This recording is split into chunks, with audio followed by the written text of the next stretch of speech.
We represent the early days of Elderhaus, and it started in the people searching for something in the community that they could share their work and mission with.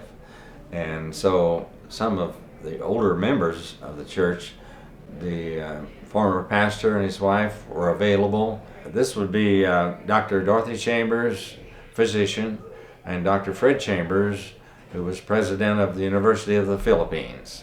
They were the first pastor and wife of the church, and they were instrumental in the beginnings of this program, the American Baptist Church in Fort Collins. And Betty Mosley was available on the staff, and so they did a lot of research in 1978 and 1979 to see what is needed in the community, and they discovered there was nothing really happening for adults who needed care during the daytime.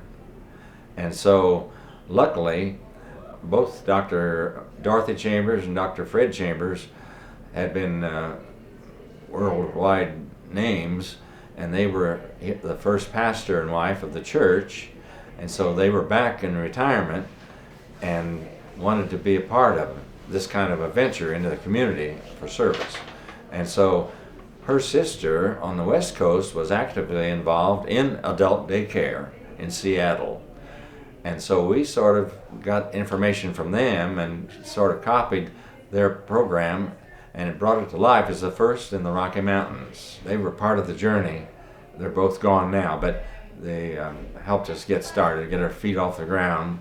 And we started with only one occupant, just a participant, and within a year or so we had 4, and the next year we had 15, and so it was growing, and the community needed to be aware of this new venture. The residents will average nowadays anywhere from 45 to 60 a day, and so that's the growth and that's why they needed to expand to new property here. We started just with the initial family approach to people coming into a house and like their family setting, and but it's been broadened to include the armed forces, retirees, and injured persons, and it's been broadened to help young adults, not just elderly adults, and so that accounts for the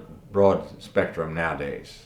And now they have in the lower section of the building here, they have the fine arts or craft things that they can do with their hands, you know, and also in the next building next door, they can teach people how to do laundry or how to cook or how to, you know, those kinds of hands-on projects when if their parents are gone and they haven't learned these arts, and they can do exercise there. And so it's just a broad program now for people to learn from and enjoy. I think I'm the guy that came up with the German name of Elderhaus. But in the beginning, it was for the elderly. I mean, that's what we thought. But then we began to see young adults that needed daycare, and the families were working and needed someone, and so it expanded from there. I've always been closely involved, just as a retired person, but I now serve on the board again, and I'm involved in that way because it's a growing concern now, and it's broadening its outreach and bringing people all the way from Loveland and thinking about even from Greeley.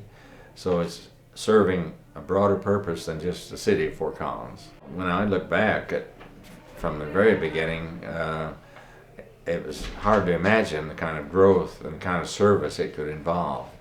But now they even train caregivers at home, you know, in their homes, how to help their participants. And so it's a broadening thing, and it's wonderful, and I feel really great that it's in its peak right now. After we saw the need, there was nothing happening in the Rocky Mountains, and we thought this would be a good place to start. And we had the people and the property to get that venture started. In the beginning, we refurbished a couple of houses across the street from the church so that they could be utilized, and we didn't have to go buy property or anything like that. It was all insured and ready to go, but we just made it convenient with better cooking facilities and better space use and those kinds of things. As pastor of the church, it was gratifying to see the lay people respond. For instance, when we had a work day, 74 people showed up to remodel 2 houses. And that's gratifying to me to see that kind of interest and that kind of self-giving. Loveland and Greeley both came and researched our work so that they could start theirs. And also a leading church in Denver came and studied us.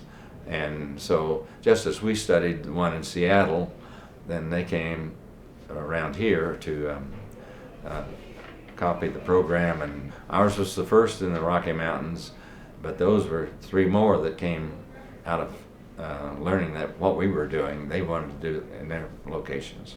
For me, it's gratifying just to see the progress and the breadth of the picture now. And I can see it or foresee it a little bit as a beginner, but now as I look back, it's really made great strides in the community and for people. For me, Elderhaus is a blessing, not only for the people that have founded it and the people that have served as leaders of it, but it's a blessing to the whole community. And the people that have utilized the services have given great feedback. It's been an answer for many things in their lives.